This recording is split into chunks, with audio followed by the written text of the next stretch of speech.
Donc on est sur le cours de arithmétique. Alors il y a une définition pour arithmétique, mais j'ai oublié. Arithmétique. D'accord. Alors, on va commencer par la division euclidienne. Petit 1, la division euclidienne. J'ai déjà faite, mais je la refais, comme ça tu l'as en vidéo. Oh, donc on a A qu'on va diviser par B. On obtient Q et le reste. Et tout simplement, A est égal à B fois Q plus R. A c'est le dividende. B c'est le diviseur. Q c'est le quotient. Et R c'est le reste. Il faut dans tous les cas que le reste, bah, il faut que ça soit positif, il peut être égal à 0, hein, mais il faut que ça soit plus petit que le diviseur. On va donner des exemples. Je vais faire 22 divisé par 3. Là, je mets 7. Ça fait 21. Il reste 1. 22, c'est 3 fois 7 plus 1. Si jamais je refais la même division, mais que je mets un 6 ici, 6 fois 3, ça fait 18. Ici, 18, il va rester 4 fois 3. Donc là, on voit que le reste, 4, c'est plus grand que 3. On peut écrire 22 est égal à 3 fois 6 plus 4 égalité, elle est vraie. Mais c'est plus une division euclidienne, ça. Est-ce que c'est bon pour ça?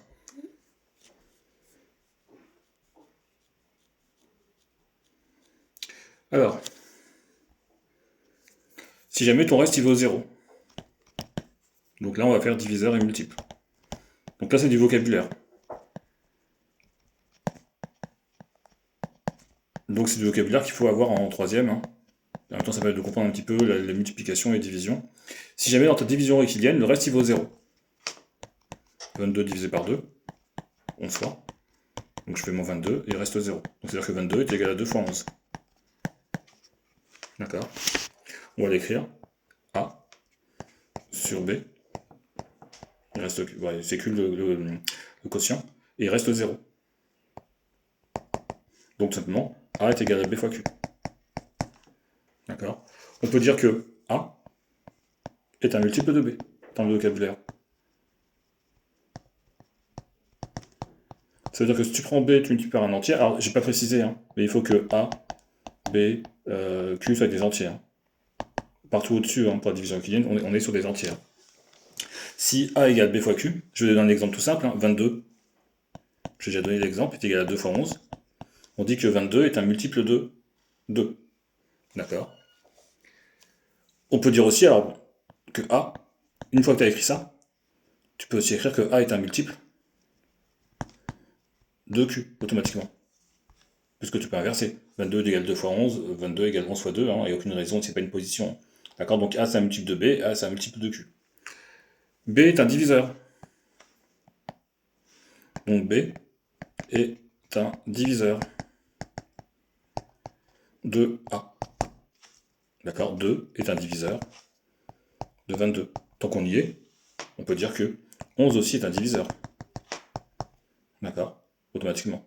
22 c'est un multiple de 2 et de 11, et 2 et 11 ce sont des diviseurs de 22. Ok. Et après, on peut dire aussi en termes de vocabulaire, donc on a l'histoire de multiples, diviseur, et tout simplement on peut dire que A est divisible par B. Bon, automatiquement, A est aussi divisible par Q. Tout simplement, 22, on peut le diviser, est divisible, par 2 et par 11. Dans cette idée-là, le reste il vaut toujours 0, hein, dans cette partie-là. C'est pas comme la division euclidienne où le reste n'était pas égal à 0. Ok pour le vocabulaire. Démontrer, donc, alors, les critères de divisibilité, que tu as déjà fait un petit peu l'année dernière, mais qu'on peut refaire. Donc les critères de divisibilité.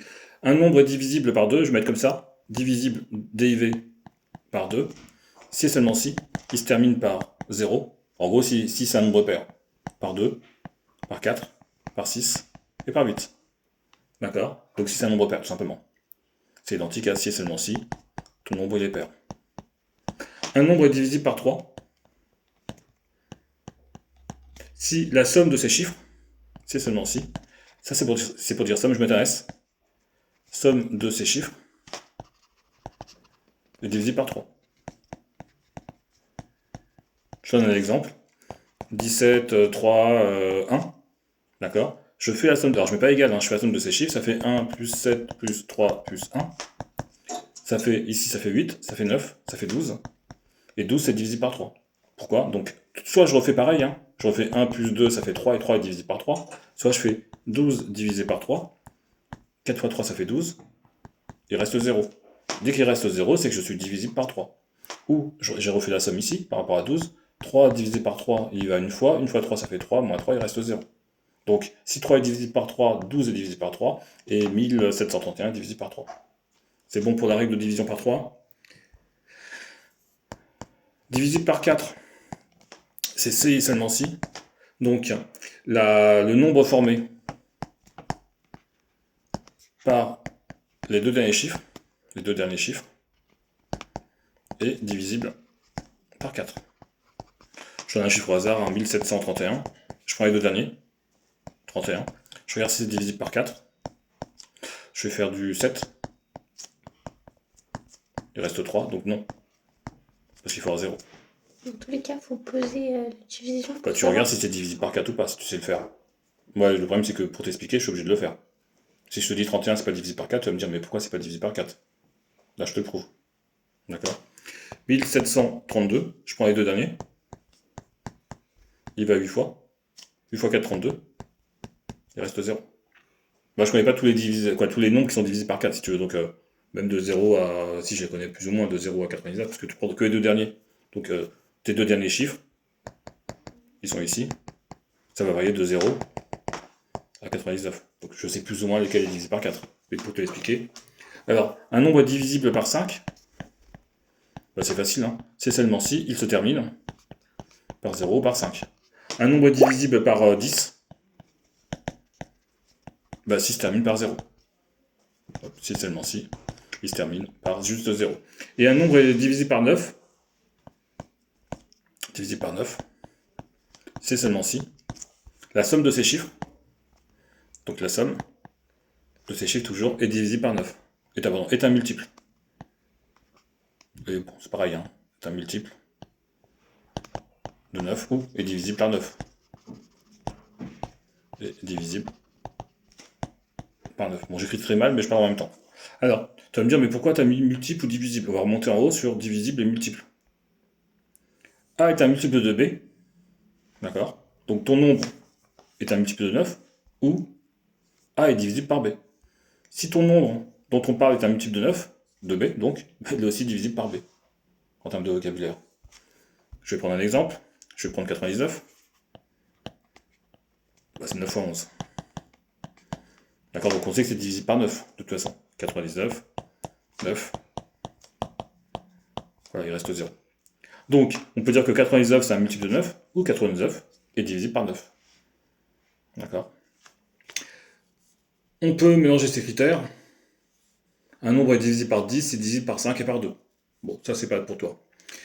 Ok, après on a des exemples. Alors, définition. Donc on est sur la partie 3.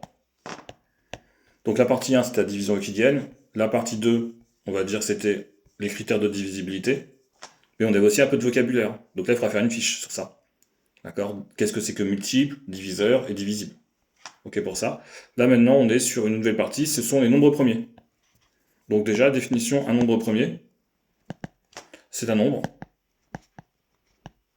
divisible que par deux nombres. Et seulement deux. Pas par 3, pas par 1, pas par 0, par 2. D'accord? Et ces deux nombres, c'est 1 et du même. Je vais te prendre un exemple tout de suite. Je vais prendre 5. C'est divisible par 1 et par 5.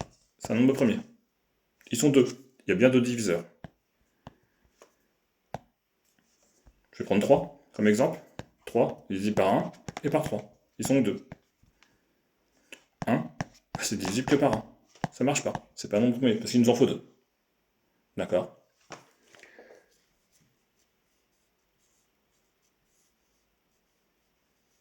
Un nombre premier est un nombre entier qui possède exactement deux diviseurs. C'est un nombre entier et premier, alors il est seulement divisible par 1 et lui-même. À peu près, on va dire définition propriété pour ces deux-là.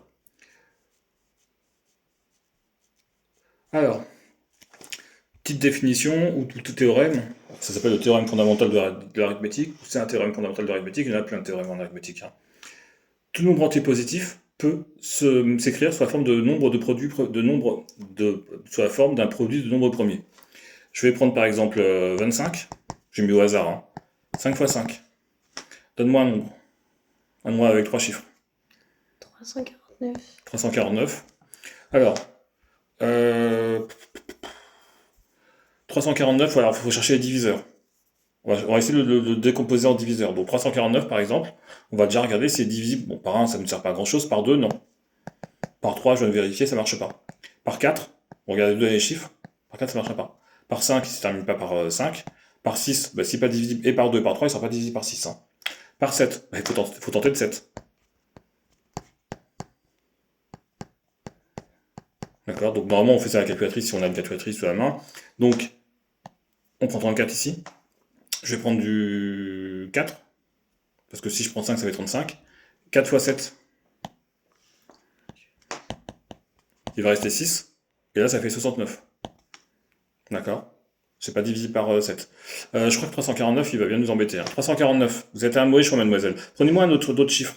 2, 4, 6 par exemple. D'accord. Donc déjà, on voit que c'est divisé par 2. Donc qu'est-ce qu'on va faire? L'objectif, c'est de le décomposer au maximum. On divise par 2.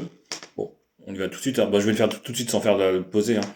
Donc 246, c'est 2 fois 123. D'accord, j'ai fait de tête. Et après, je vois que c'est divisé par 3. J'avais déjà vu que c'était divisé par 3, c'est pour ça que j'ai choisi 2, 4, 6. 2 fois 3 fois quelque chose. D'accord. Là, je vais le poser. Je prends 12, 4 fois 12, 4 fois 3, 12. Il reste 0. Je descends 3 et ça fait 41. 3 fois 41. 41, je sais que c'est un nombre premier. Il est divisible que par 1 et par 41. Donc 246, j'ai bien décomposé en produit et c'est que les nombres premiers. Et c'est ton théorème qui nous dit que tout nombre entier positif strictement supérieur à 1 peut être écrit sous la forme d'un produit de nombre premier. Ce produit est unique.